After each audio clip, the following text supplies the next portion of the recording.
Hermanos, buenas tardes. Vamos a dar inicio a nuestra clase de escuela dominical. Y queremos comenzar a estudiar lo que se le llama la Constitución Cristiana. ¿Alguien sabe cuál es la Constitución Cristiana? ¿Alguien? ¿No? Pues es el Sermón del Monte. ¿Te ve? El Sermón del Monte viene a ser ahora nuestra Constitución cristiana. Y por tanto, vamos a comenzar más que todo, primeramente promoviendo una actitud correcta hacia lo que son los sermones, sabiendo que vienen de la voluntad de Dios. Un sermón es un discurso religioso pronunciado por un sacerdote, ese es según el concepto que tiene Vox. Pero el sermón cristiano no es una simple composición temática para ser escuchada, sino que el sermón cristiano es para causar un impacto inmediato en los oyentes, de manera que pueda ser aplicado relevantemente a una situación actual o una situación personal. Más bien, el sermón lo que hace es edificar puentes entre el pasado y el presente, exponiendo principios bíblicos que, aunque fueron escritos desde antaño, todavía se pueden aplicar a situaciones de la actualidad. Entonces vamos a escuchar esta serie de sermones, y yo diría, del mejor predicador de la tierra, directamente de nuestro Señor Jesucristo. ¿Okay? Así que es muy popular el Sermón del Monte, el discurso más largo y completo que registra la palabra de Dios. Es el primero de los 5 grandes discursos de Jesús en el Evangelio de Mateo.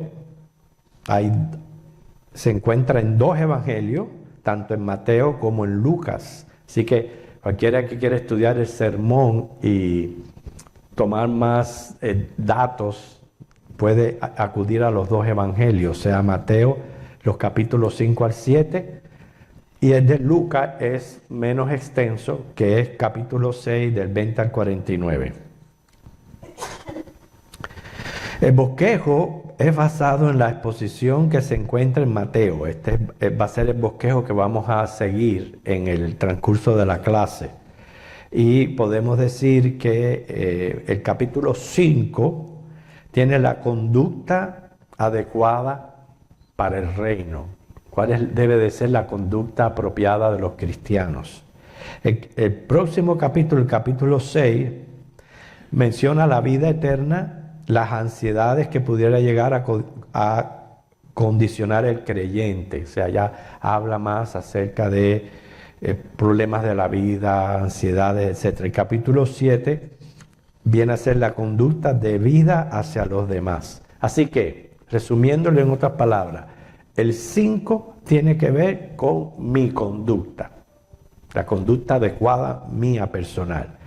El 6 para tratar con problemas y ansiedades que puede suscitar la vida. Y el 7, la conducta, pero hacia los demás. Así que ese viene a ser el bosquejo mayor de este sermón. Vamos a perseguir en esta introducción, estimular y promover una actitud correcta hacia los sermones, ya que ustedes saben que tenemos el fenómeno de lo que es la pantalla chica, la tecnología, los videos, mostrando movimiento, ruido, colores, y entonces ya hay menos disposición para atender a un sermón que como era antes. Recordamos según la historia de los entretenimientos, cuando no había luz y no había ninguno de estos medios, cualquiera se paraba a decir un oratorio en medio de un parque y enseguida venía la gente a escucharlo. Había también más disposición para leer libros, pero tenemos que luchar contra eso y debemos hacerlo lo mejor posible. Por eso es que frente a estas atracciones cibernéticas el orador tiene que esforzarse aún mucho más para poder captar la atención de todos sus oyentes, ¿ok? Y ser sensibles también a su audiencia. ¿Cuántos aquí ahora mismo prefieren estar viendo una película que escuchando a un pastor hablar? Espero que ninguno levante la mano.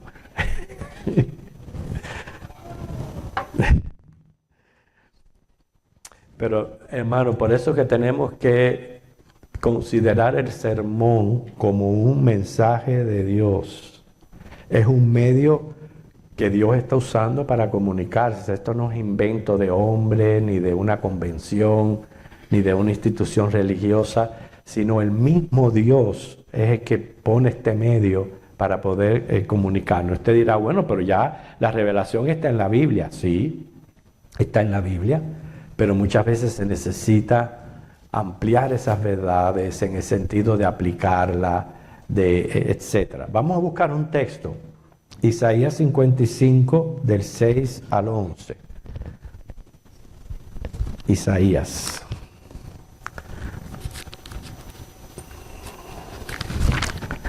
...55 del 6 al 11.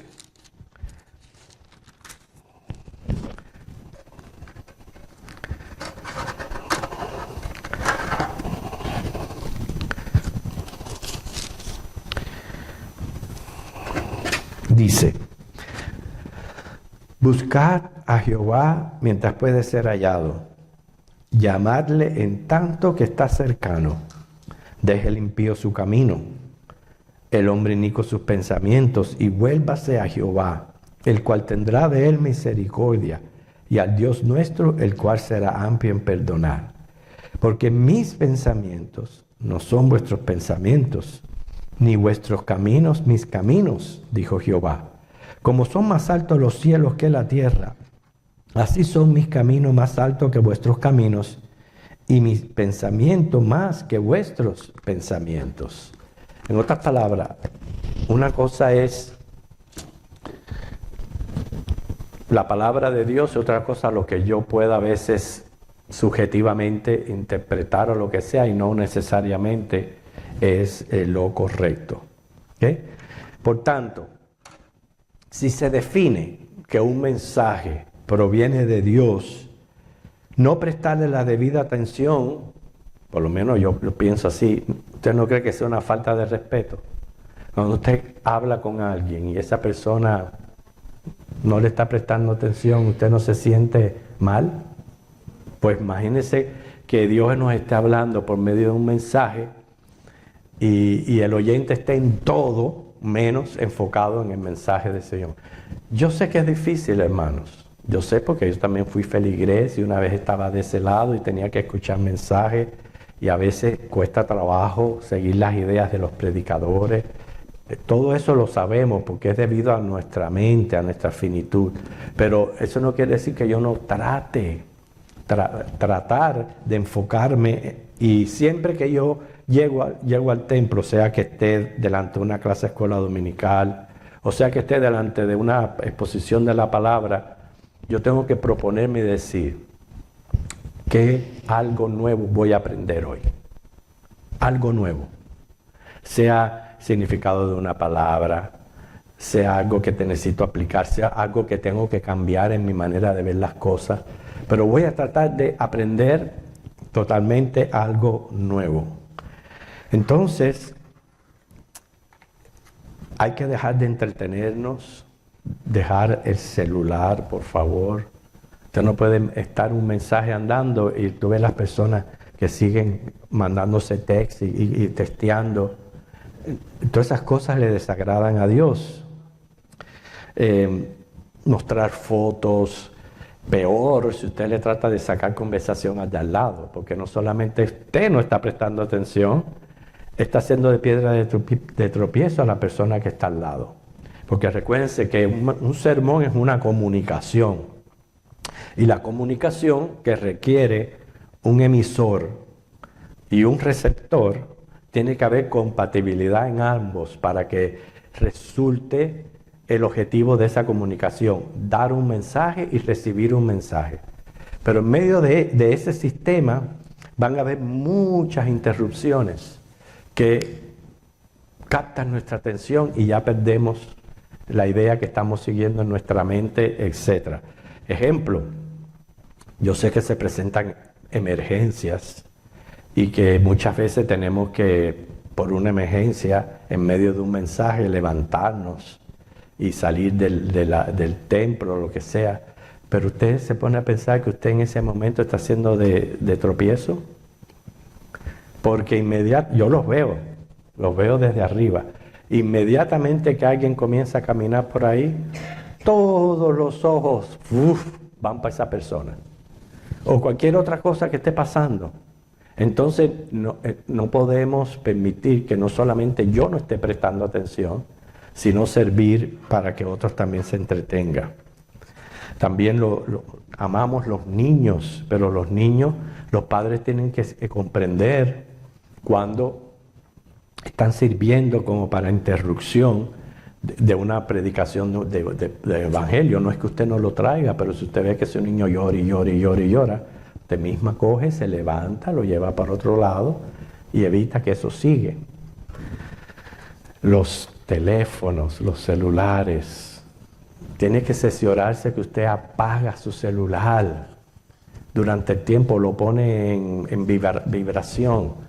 ¿Para qué? Para que no sirva de tropiezo también. Yo estoy seguro que usted está de acuerdo con todo lo que yo le estoy diciendo. ¿Okay? Por tanto, lo que tenemos es que salir de aquí diferente hacia la exposición de la palabra. Por eso el Sermón del Monte es un sermón para discípulos. O sea, que en la palabra encontramos, sí, palabra de Dios para incrédulos, para apóstatas, para Israel. Pero el Sermón del Monte, es para discípulos. Es muy difícil que si la persona no es un discípulo de Cristo, pueda aplicar las cosas que se van a exponer en este sermón. ¿Okay? Y fue cuando el Señor dice que una gran multitud, gente de toda Judea, Jerusalén y de la costa de Tiro y de Sidón, habían venido para oírle y para ser sanados de sus enfermedades y para exorcismos, según Lucas 6, 17 al 20. O sea que era una congregación mixta, había de todo. O sea que en esa congregación, que efectivo fue lo que sirvió de trasfondo para él dar el Sermón del Monte, se pueden identificar 4 grupos básicos. Estaban lo que eran los enemigos, los marginales, los interesados y los discípulos. Eran 4 grupos en medio de toda aquella gran multitud. Vamos a identificar cada uno de ellos. Yo estoy seguro que todos aquí nos vamos a identificar con los discípulos, pero veamos el grupo de los enemigos. Obviamente son los que no creían, los que no aceptaban a Jesús por lo que Él era, el Mesías enviado. Estoy refiriéndome, ¿puedes mencionarlo? Los enemigos de Jesús. Fariseos, ¿quiénes más? Saduceos y escribas. Fariseos, saduceos, escribas. Se consideraban enemigos del Señor y todos eran religiosos judíos. Se prestaban para escucharle, pero más bien para tentarle, para contradecirle, reconvenirle y hay veces hasta atacarlo. ¿Okay? Les molestaba o les fastidiaba, irritaba escuchar la verdad de Dios. Eran muy religiosos, pero se encontraba entre los enemigos. Por tanto, a la congregación puede entrar de todo, hermanas. De todo tipo de persona puede entrar. Y muchas veces entre mismo nosotros vamos a tener el religioso que defiende y prefiere más sus tradiciones, aunque no estén de acuerdo con la Biblia, e inclusive con el peligro de ser condenados, pero aún así siguen dándole más valor a sus tradiciones que a la verdad de las Escrituras.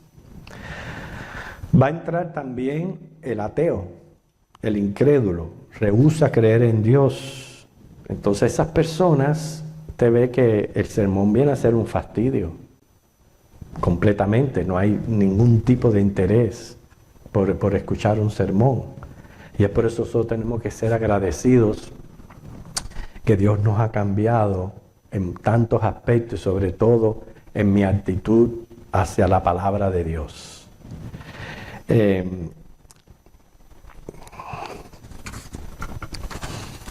Estaban también los que verdaderamente escuchaban, pero escuchaban sin interés. Se dice que hay diferentes maneras de usted escuchar o prestar atención. Hay quienes escuchan por placer. Y cuando se escucha por placer, requiere el mínimo de disposición. Eso cuando usted está, por ejemplo, frente a la televisión, usted está escuchando, pero es por placer. Están los que escuchan para evaluar. O sea, cuando se escucha para evaluar, usted ya le va a prestar más atención porque usted quiere obtener algo que le sea para beneficio. Y están los que escuchan para analizar. Esos son los que comprueban lo que se les está diciendo. O sea, no solamente evalúan, pero quieren comprobar verdaderamente que eso, lo que le está diciendo es verdad. Y hoy día eso está faltando mucho en muchas iglesias, mucho. Las personas van y no importa lo que se les predica, no importa lo que esté pasando, simplemente eso pasa. Ahora, un buen predicador en ningún momento abusa, y lo puse así de esta manera, del contenido encefálico. ¿Oyó? El contenido encefálico de nosotros los seres humanos. ¿A quiénes yo me refiero? A los predicadores que abusan del contenido encefálico. A los predicadores, como dice, de largometraje. Sí. Y tenemos que entender nosotros, los predicadores, sobre todo precisamente atender a nuestra audiencia, de que cuando yo estoy presentando, sea una clase, sea un mensaje, yo no estoy aquí para dar a conocer o exponer todo mi conocimiento bíblico, ni causar impresión en cuánto sabe el maestro. No, ese no es mi objetivo. Mi objetivo es que todo el que me está oyendo pueda escuchar un mensaje, sacar una verdad central que impacte su vida y haga cambio. Ese es mi objetivo. Entonces, el buen predicador está consciente de la capacidad de percepción y la capacidad de retención. Fíjense, percepción y retención. Y eso es usando los mismos sentidos que nosotros tenemos. ¿Okay? Por ejemplo, cuando la persona oye, va a percibir solo el 10%. Yo voy a estar hablando hasta las 45 y 50, casi bastante tiempo, ¿no? Pues de ese tiempo ustedes se van a sacar de aquí un 10%. Cuando usted ahora usa la visión, o sea, viendo, usted va a captar el 30%. Cuando oye y ve, 50%. Cuando oye, ve y repite, 70%. Y cuando oye, ve, repite y practica, 90%. Fíjense cómo va avanzando la capacidad de percepción a medida que se van usando estos sentidos. Entonces, en este momento, todo lo que ustedes tienen delante es a mí. No hay mucho que ver. Entonces, yo tengo que esmerarme en que ustedes se lleven un 10% de todo lo que se está diciendo en la clase. Por eso repito una y otra vez la verdad central. La verdad central, porque esta es una introducción al Sermón del Monte, no lo hemos tratado todavía, es crear una actitud positiva frente a los sermones. Ya hemos dicho que los sermones vienen de Dios. Y por tanto, hay que respetar este método, modo que Dios ha querido hablarnos y debemos prestarle atención porque si no sería faltar el respeto. Ok, esa es la percepción, ¿verdad? Ahora vamos a ver niveles de retención. También importantísimo porque la retención es lo que usted se va a llevar de lo escuchado. ¿Ok? A las 3 horas y a los 3 días. O sea, la primera cifra va a ser a las horas y la segunda cifra a los días. 3 horas, 3 días. A las 3 horas oyendo, usted va a retener 70%. A los 3 días, 10%. Ok, ahora vamos a añadir viendo. 3 horas, 72%, 3 días, 20%. Oyendo y viendo, a las 3 horas, 85%, y a los 3 días, 65%. Por ejemplo, lo vamos a corroborar. ¿Cuántos recuerdan cuál fue el sermón del domingo pasado?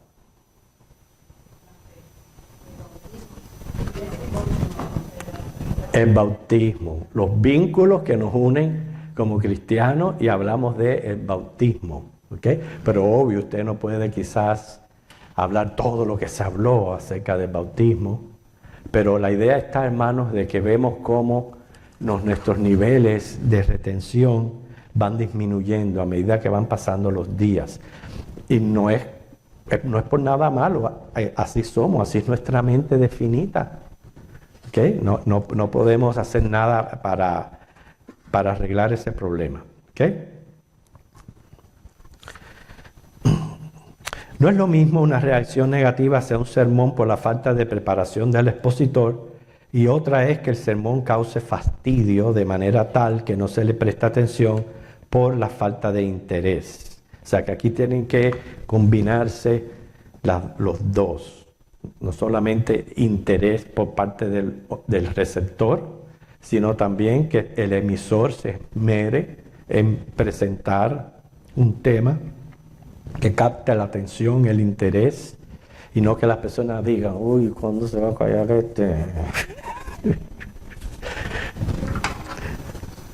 Yo nunca me olvido de un pastor que nosotros, Marta y yo, escuchamos en una iglesia, que él hablaba de un predicador así, de esos largometrajes, y empezó a hablar de todos los profetas de la Biblia, y se demoró hora y pico hablando, mencionando los profetas, y cuando de buena a primera dice, ¿y dónde ponemos a Isaías? Uno se levantó y le dijo, pastor, póngalo aquí que yo me voy.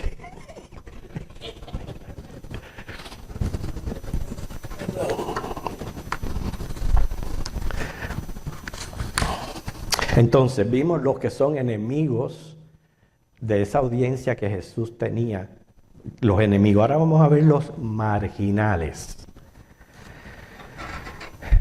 La palabra lo dice, se mantienen al margen, neutrales, ni rechazan, pero tampoco reciben a Jesús. Estamos hablando de todos los que van entrando al templo, que van a haber diferentes tipos de personas, ¿ok? Simpatizan, pero no se comprometen. Todo les es relativo. Casi convencidos, pero no convertidos. Y les molesta cuando se les pide que den el próximo paso porque no quieren salir de su comodidad, ¿ok? Hacen todo a su manera, no a la manera de Dios. Y sobre todo a estos marginales hay que estarlos entreteniendo para mantenerlos contentos. Si usted no los entretiene, pues encuentran todo que es un fastidio. Y yo me temo que eso está pasando hoy día, hermanos, de que si las iglesias no presentan entretenimiento, ya la gente, como yo repito, ya la gente que se sentaba con el deseo de escuchar un mensaje, una palabra de Dios, ya está obsoleto. ¿Okay?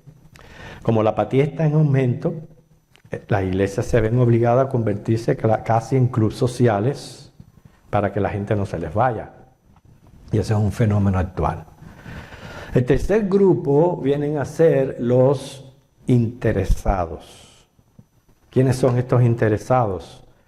Son personas que supuestamente, entre comillas, siguen a Jesús, pero como bien dice el dicho, por los panes y los peces.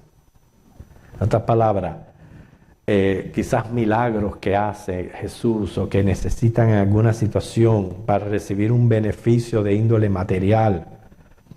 Casi siempre cuando van llegando el tiempo de las Navidades, aumentan las llamadas de teléfono de personas llamando iglesias, procurando ayuda.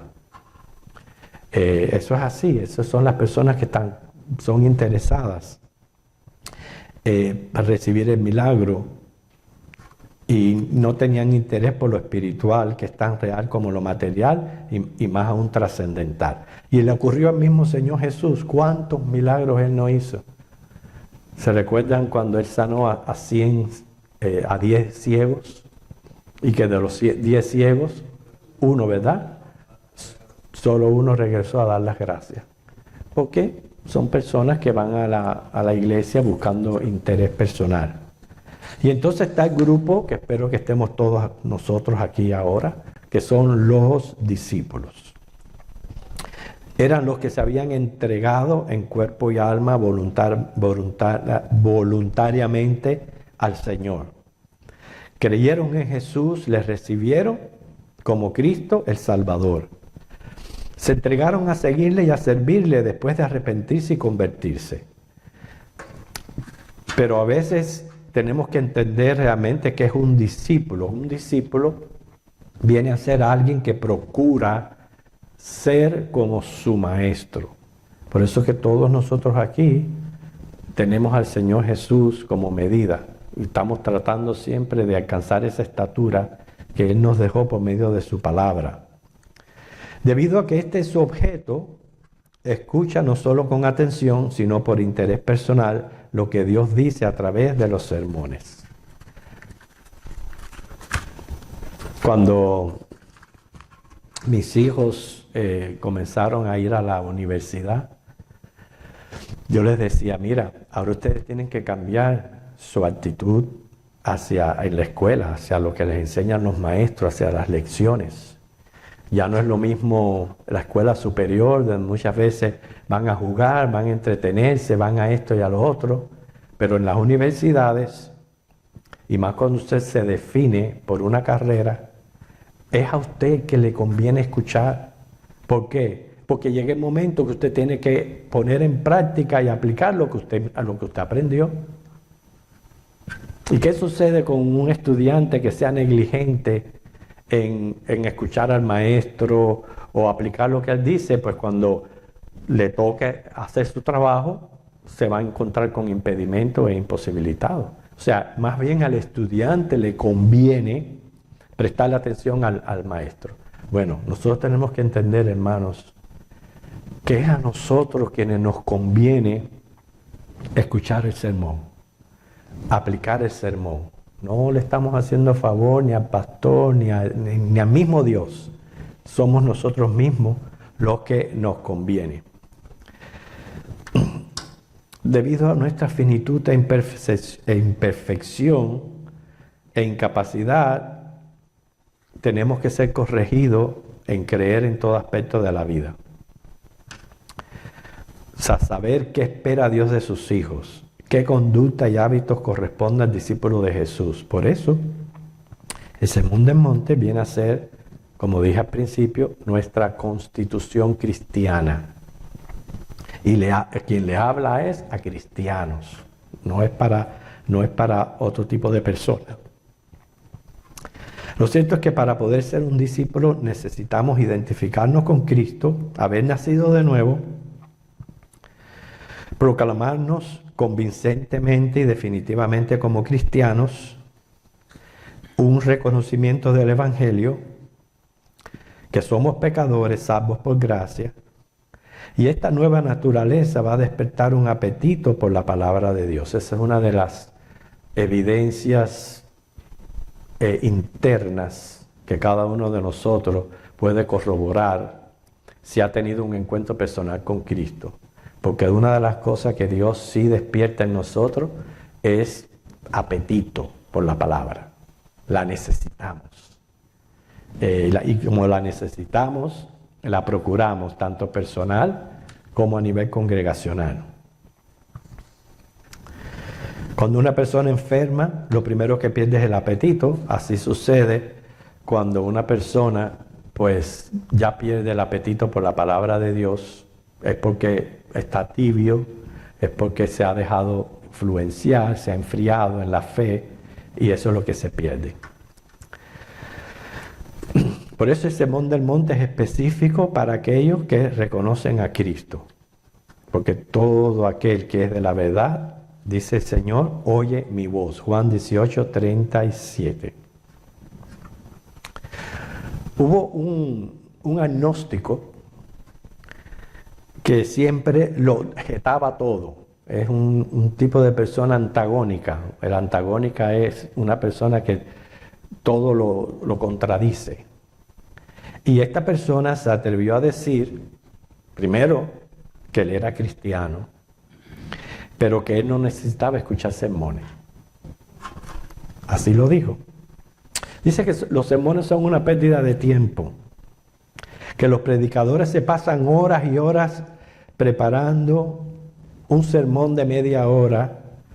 La gente retiene muy poco del sermón y pronto se lo olvida. Y bueno, ya ustedes escucharon los niveles de percepción y de retención. Muchas veces es verdad. ¿Okay? Y él decía que él no le veía objetivo alguno a las predicaciones. Y uno que escuchaba, otro cristiano, le dijo así. Y le cayó la boca. Dije, mire señor, mi esposa lleva 20 años cocinándome todos los días. Yo no me puedo recordar del menú, ni de las recetas que elaboró día a día durante todos estos años. Pero míreme qué bien y saludable estoy. Y eso es verdad, hermanos. Muchas veces estamos conscientes, se nos olvidan las cosas, pero poco a poco ese alimento va entrando en nuestras vidas espirituales y va haciendo los cambios y nos va recordando de cosas y vamos madurando en carácter cristiano, etc. ¿Okay? Y ese es el efecto de los sermones, que claro, se nos olvidan, pero cada uno va a tener un impacto positivo que nos mantiene saludables espiritualmente. Así que todo discípulo procura ser como su maestro. Por eso es que hay un texto, muchas veces en Apocalipsis, el Señor una y otra vez dice, el que tiene oído, oiga lo que el Espíritu dice a las iglesias. Y no es que vamos a estar oyendo audiblemente la voz de Dios. Sabemos que dice el Señor que no hay quien escuche audiblemente la voz de Dios. Pero entonces Él usa los medios para darnos a entender lo que Él quiere que sepamos. ¿Okay? Entonces, imaginándonos que vivimos en aquellos tiempos en que Cristo caminó en la tierra, anduvo predicando y enseñando acerca del reino. Recuérdense que este sermón del monte se dio después que estaba aquella gran congregación alrededor tratando de escucharlo, pero no todo el que estaba allí tenía los mismos intereses. Cuando hablamos de los enemigos, ¿a quiénes se refieren? ¿Cómo es?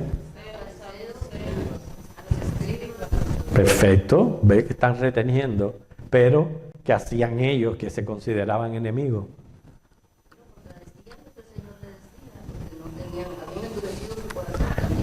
Contradecían, trataban de tentarle, de tomar una palabra que dijera para condenarle.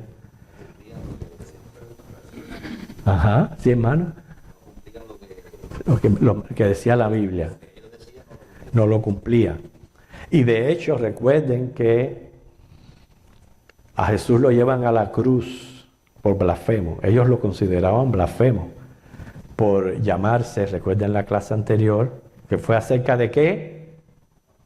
No, la clase. Sácame el 10%.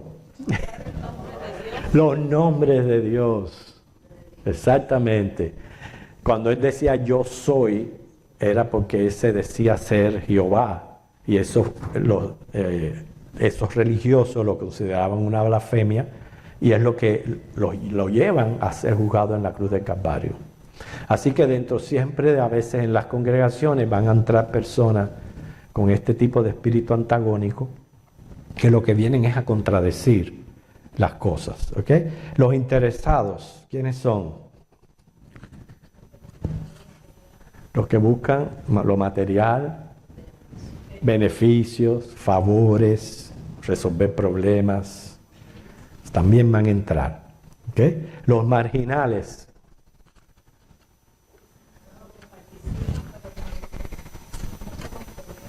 Muy bien. Se mantienen al margen, diga.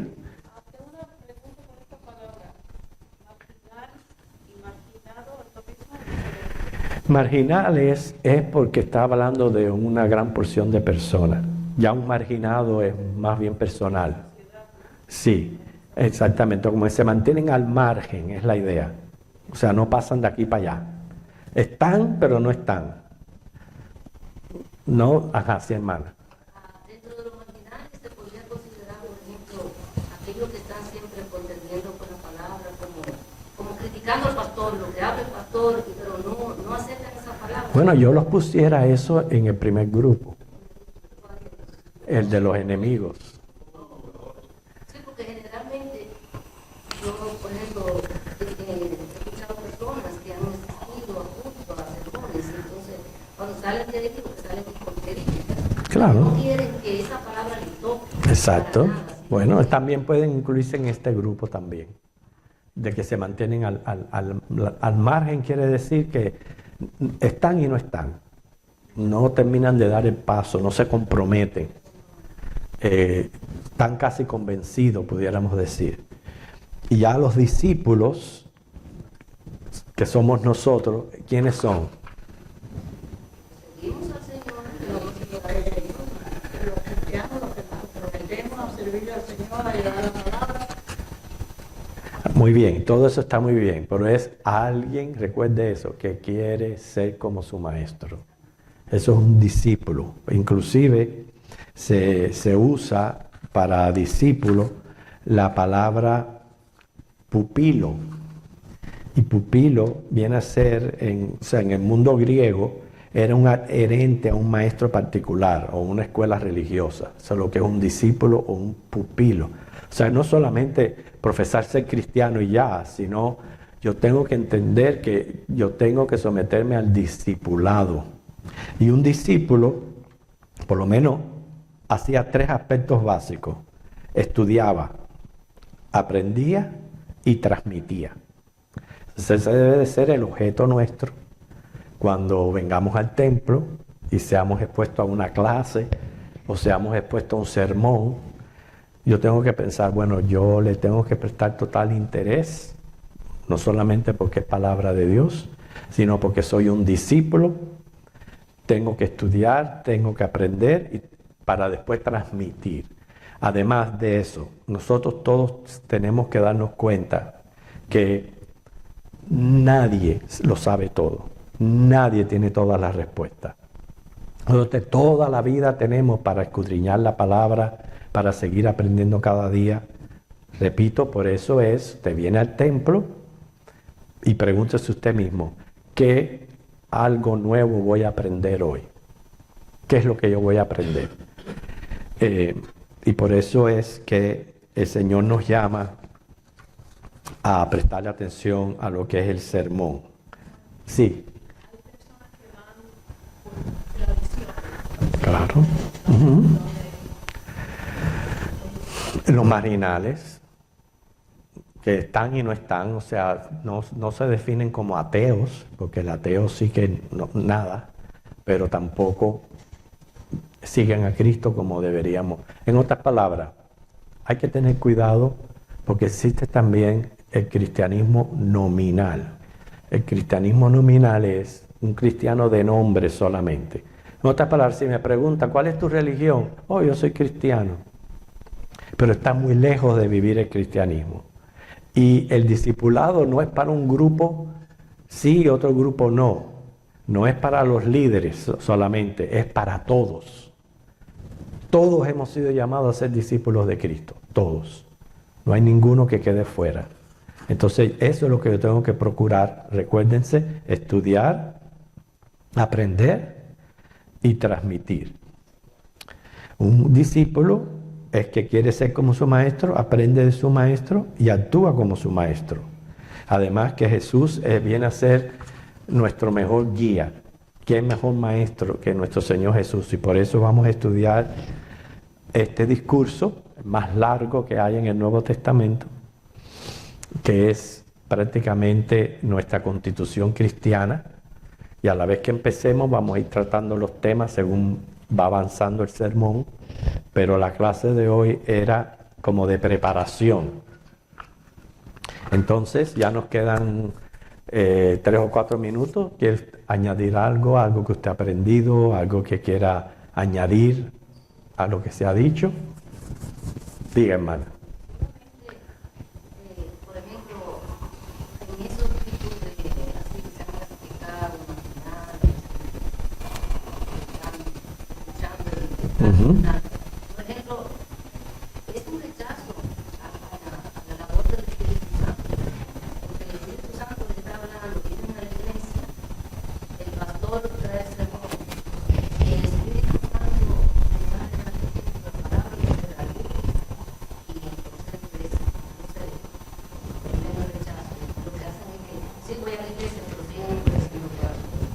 Muy importante lo que usted dice. ¿Y usted sabía que el tema del discipulado es el que menos se predica y el que menos atención se le presta? Diciendo, venimos a la iglesia, háblenme de los salmos, pero no me hablen de discipulado. Entonces es una actitud contraria a lo que el mismo Señor nos está pidiendo que hagamos. Y eso es lo que tenemos que comprender todos. ¿Qué yo puedo hacer como discípulo de Cristo que soy? Eso, no lo compliquemos tanto. Estudiemos la palabra, pero estudiar la palabra va a implicar tomar un interés personal en aquello que se me está enseñando o en aquello que se me está predicando y tratar de evitar los estorbos, las interrupciones que se puedan presentar. Inclusive, yo era feligrés y yo sabía que tenía que tener una actitud correcta ante los sermones, y yo oraba antes, en silencio, en mi mente decía, Señor, ayúdame a seguir el hilo del sermón, a prestarle atención, a poner interés, porque es que, hermano, cualquier cosita nos saca del hilo. Y eso sí les quiero ser confieso, que cuando pasaban ya más de 40 minutos, me perdieron. No más atención, bajaba la cabeza y se acabó. No es así, es así, porque ya habíamos visto las capacidades que tenemos los seres humanos. Entonces, si un predicador abusa de esa capacidad de retención y de percepción, no está logrando su propósito. Entonces, usted no tiene que decir todo lo que sabe en ese sermón, y trate de aplicar una verdad. Usted no ha escuchado predicadores que a veces dicen, ya estoy terminando, prepárate, porque después que estoy terminando a que concluya. No, el predicador cuando dice en conclusión, la audiencia tiene que saber que en efectivo está concluyendo. No volver a empezar a predicar todo de nuevo. Yo hablo de estas cosas, hermano, y no es porque es menos espiritualidad. No. Recuérdense que en esta comunicación de sermón tiene que haber compatibilidad entre el emisor y el receptor. Si usted no tiene esa compatibilidad, usted perdió todo, fue en vano lo que usted hizo, en vano. Porque la persona, lo que usted quiere es que se lleve para la casa lo que aprendió. Entonces la semana que viene yo les voy a preguntar de qué se trató la clase hoy.